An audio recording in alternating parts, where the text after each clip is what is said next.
Hey guys, welcome back to the channel. My name's Jo, and I'm so glad that you're here. Today we're going to be going over 3 tips on how to plan your destination wedding in Mexico, and I'll be going over how we are budgeting for our big day. So before we get into it, if you can give me a like and subscribe and comment below, have you been to a destination wedding and where has it been? Are you planning on having one?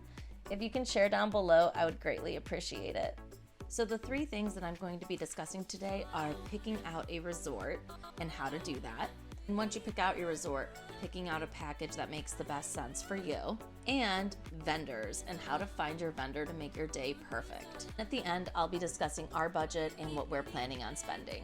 So when we started planning for our destination wedding, we had no idea what we were in for. So I thought today it would be great to kind of express some of the knowledge that I have gotten from this entire experience to make your planning a little bit simpler and easier. So picking out the resort. When I was initially starting, I reached out to resorts on my own and they would email me their package info with not too much else there. So after a few weeks of having some replies and getting ghosted by some resorts, I found that there were actually wedding travel planners.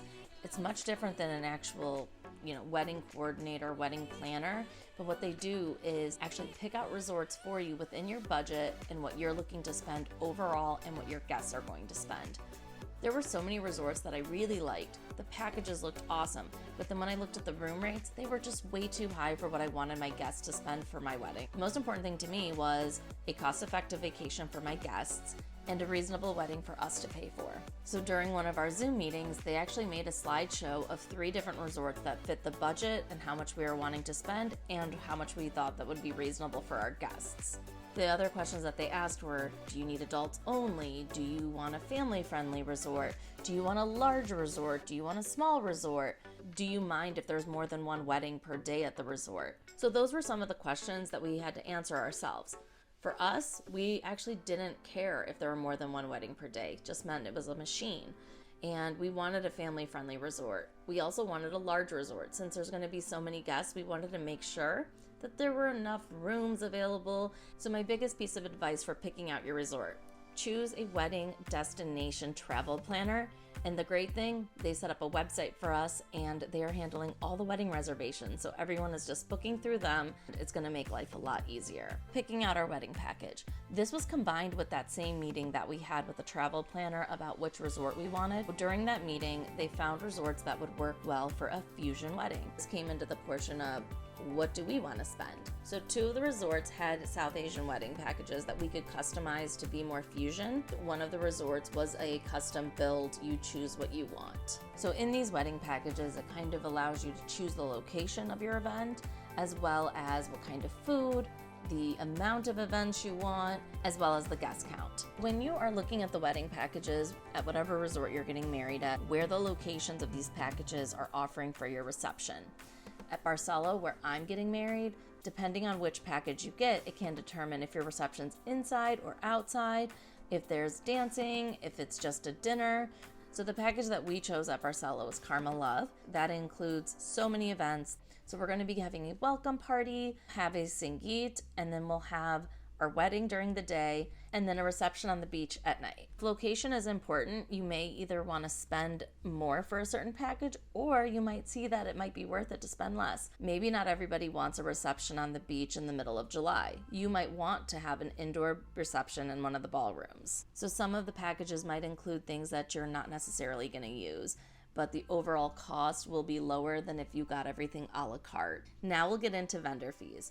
So vendor fees was something that I had no idea what it was. I thought that when I would plan a destination wedding at a resort, that it was gonna be easy. I thought that I was just gonna walk in and pick things out of a catalog and have a great time, and it was still gonna be cheaper than getting married in New Jersey. And you can do that, but I'm trying to save some money and do this in a cost-effective way. And once I learned what I can do to have the wedding of our dreams, the sticker shock may shock you initially, but the overall cost will be lower. So the 5 vendors that you'll run into when you're planning your destination wedding are photo and video, DJ, flowers, decor, and hair and makeup. So at Barcelo for 2024, the vendor fees are $500 for hair and makeup, $500 for DJ, $500 for decor, $700 for a florist, and $700 for video. It seems like a lot. That's $2,800 if you choose all outside vendors. But a little inside knowledge, I've looked into the vendors that are in-house for Barcelo. It's so worth it. The amount of money that the in-house vendors were charging was astronomical, and the price actually is less even when you include the vendor fee. So I just factored the vendor fee into the overall price of that service. Those are like the 3 tips, but one of the biggest pieces of advice that I have, and it goes about all 3, is join one of the bridal groups on Facebook for your resort. You can read reviews of previous brides, so we are not going to our hotel until our actual wedding. And we feel confident, so we've read reviews on previous brides and chatted with other brides at the resort. I know I have enough confidence that we're gonna have an awesome wedding based on just their feedback and their experiences. Vendors are what really make your vision come to life. When I was initially planning, I was like, I don't know anybody in Mexico. How am I gonna pick out companies and people that I've never met before, and how is that gonna work out for my day? 3 of my 5 vendors I found through Facebook, and 2 of them were through WeddingWire. WeddingWire was a great resource. They have a lot of vendors from Cancun, Riviera Maya area. I was able to message my DJ and my photo and video person on there. I actually scheduled Zoom calls with them as well. I think it's really important to schedule Zoom calls with the people that you're going to be having really be in charge of putting your vision to life. The other place that we found our vendors was through the Facebook bridal group. So I found my hair and makeup, I found our decor person, and I also found my florist through the Facebook groups by just reviews of previous brides. And I feel so confident that those vendors are gonna put our vision to life. So here's a little bit of our budget breakdown. I'm gonna be looking down at my phone. For our videography, we are spending about $5,000, and that includes 14 hours of recorded events. So we have our welcome party, we have the Sangeet, we have our wedding ceremony, as well as pictures and portraits, and our reception. Our hair and makeup will be about $2,300. I'm paying for the bridal party to have their hair and makeup done the day of the wedding, and also having our mom's hair and makeup done for the Sangeet. Our DJ is going to be about $4,000, and that's actually going to include our 4 major events, and he also is providing dance floors. There was a dance floor included in our regular package, but it didn't include setup and was half the size that we needed. For one event alone, it would have been $2,000 extra. Our flowers, we're budgeting about $4,000, and that'll include low center pieces, as well as boutonnieres, corsages, and bouquets, as well as other arrangements we're gonna have for the wedding. Our decor budget will be about $5,000. We are getting some inclusions through our package, but there is a setup fee.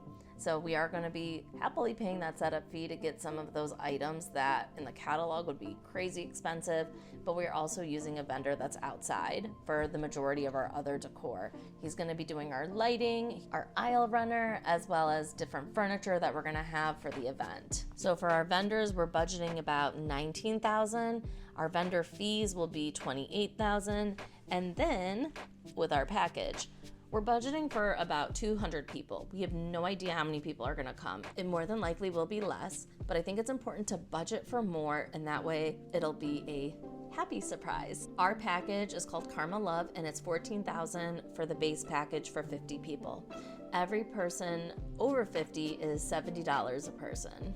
We are going to pay for 1 extra hour of events, and that'll probably be our cocktail hour, and that's actually $18 a person flat out. We're spending about $28,000 in our hotel fees. That includes our service, the location, the setup, having an on-site coordinator, the bartenders, the servers, the bussers. So basically all the labor, all the setup of the events. Our current budget right now is about $50,000, which is a lot.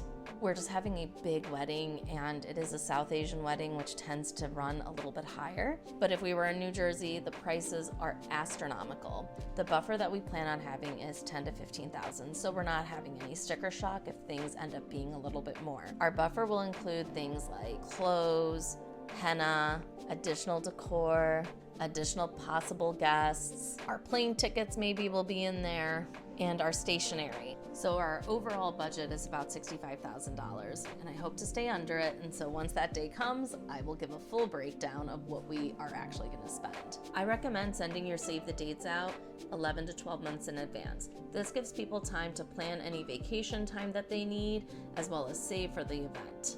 We're sending out our wedding invites about 7 months in advance of our wedding, and we'll be having a hard RSVP date of 3 months prior. If you know what day your wedding is going to be, booking your outside vendors early. A lot of the good ones, which most of them are good, hopefully. A lot of the hair and makeup people a year out were already booked. There were DJs that were already booked. And if you have a vision, highly recommend doing it early. Cash is king when you're working with outside vendors. Looking at the different options of payment, when I looked at doing it on a credit card to get points, it really didn't outweigh the benefit. It was actually like 15% more. So for us, we just did cash. One of the websites that they use a lot is called Wise. So if you ever hear a vendor mentioning that, it's very secure and it's a low transaction rate. Be very realistic with your budget. When I first came into this, I thought it was going to actually be less than what we're spending, but after talking to vendors and fully understanding how the packages work, I reworked the budget to make it make sense. To still have the wedding of our dreams. When I was initially planning, I thought it might have been less than what we're spending, but I got some quotes and then reworked some things to really make it work for what we want. Keep an open mind on how much you're gonna spend, and that way you're not missing out on having the best day of you and your fiance's life. I hope this discussion helped you better understand how to plan your wedding. So I have a question. Are you planning on getting married in Mexico, or are you thinking about it? Where have you looked at, and what are you excited about? Or have you been to a destination wedding? Where was it? I would love to know. Please share down in the comments. And if you can like, comment, share, and subscribe, I would greatly appreciate it. Thank you and have an awesome day. Bye.